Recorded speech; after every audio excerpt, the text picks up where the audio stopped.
So when I fired Greg's bike up for the first time, I used a kart starter, kart motor starter, connected onto this bolt. Now on Greg's bike, he's cut down this cover which fits over the alternator, because he's cut down the alternator as well, so basically it's just enough, it's just got the triggers there, so there's no actual generating capacity. And of course he's left a big hole in this cover here. He was using a electric drill, as I understand, but the kart starter motor thing's something I've got access to, so that's what I used, and it worked a treat, which got me thinking, why don't I have this option on my bike? So this is the alternator cover of my bike. As you can see, it's been down the road a couple of times, or at least once. I want to make a hole in the middle of this so I can get the kart starter onto the nut on my bike that holds the alternator on. Now obviously it needs to be in the middle of this, so the simple thing would be to just drill it out and then freehand it with a grinder to take out the rest of it, which would be perfectly fine, you know, no one would even notice it. But I don't have a lathe and a mill for no reason, so what I've done is I've spun up this little boss which fits in here. This boss is bolted to this plate, which I have, as you can see, gone across to make it nice and flat, both sides. I've bolted it down on the mill, and then I'm going to clock up on this so that the tool I have in the spindle is centered on this, and then all I've got to do is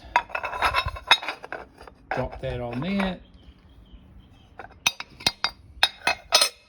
bolt it down at these 3 points, and that boss underneath here is now centered on the spindle because it's centered on this. Then I can just machine this out, perfectly central, nice finish, yada yada yada. I might even take a little skim off here, or maybe just file it just to clean it up and give it a paint so it looks nice. But let's see how it goes. The cover's now bolted down with the boss on the inside over top of that piece I spun up, so it's all, this tool is centralized on the inside of the rotor. So what the intention is to do is pick my way through just using this 14mm end mill. It's essentially brand new. It's done one very little job, so it's as sharp as all hell. Should be able to just go through it like taking little picks, and then up the size to where I'm happy with able to get a socket in and a little bit of room for clearance, you know, so when it spins up you can get it out without it crashing into the side. Yeah, it might be rough. Just take this through. I've got a 20mm diameter carbide end mill, and I think 20mm is probably going to be enough. If it isn't, I can put the boring head in here and just take it out to the size I want. But let's see how it goes. So I've slowed it down quite a bit, the mill, just because I don't think there's any need to go fast, and it's only high-speed steel, it's just thin aluminium.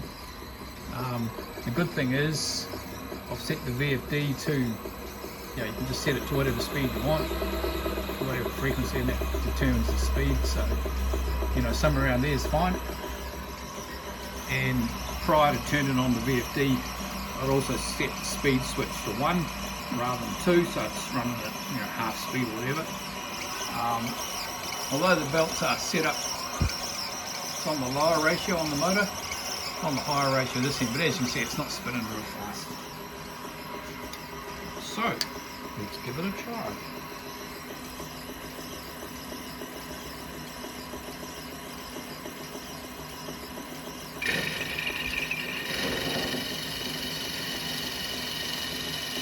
That looks to be working just sweet. Yep. still just working through the Yamaha logo. Hasn't got to the base underneath. And as you see, it's just cutting through it beautifully. There we go, it's down to the base now. So,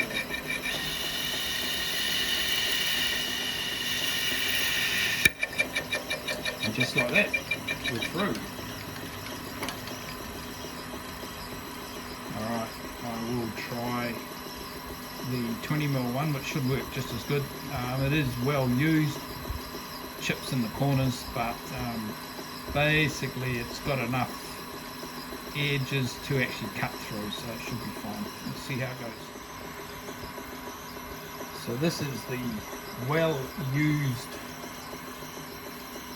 20mm end mill. Same speed as the last one, but yeah, let's just see. As expected, going through pretty much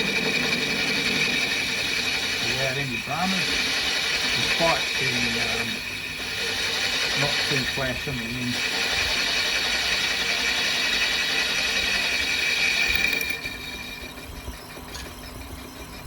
That was pretty painless.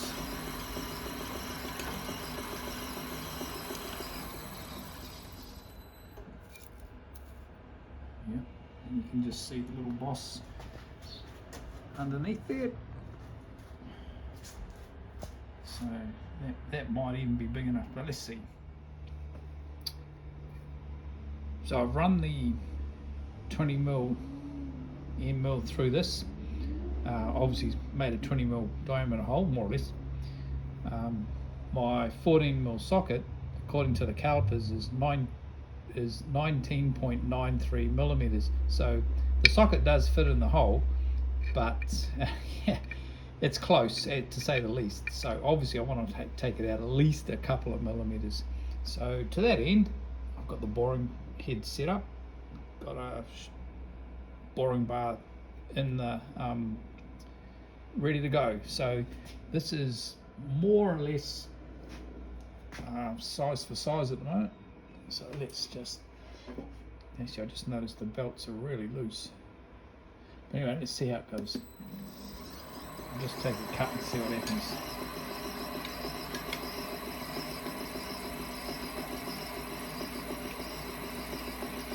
Alright, so it's not size for size, it's actually a little bit under. So I will adjust the belts, I will adjust the cutter, and we'll have another try. Alright, I increased the diameter by, well, that was the diameter or the radius, anyway, 1/2 mil. Looks like 1/2 mil of movement here, so that'll be obviously 1 mil increase in diameter. Let's see.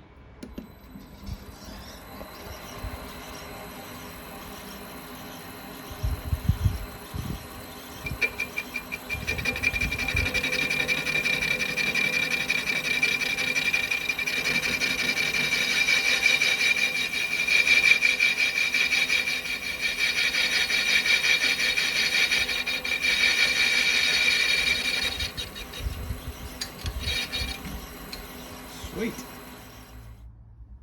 Well, that came out all right. Not too bad. I could have put a bit of effort in, I suppose, and bored it all the way through, but I really wanted to take out the minimum amount of aluminium. How does it look on the bike? It actually turned out pretty good.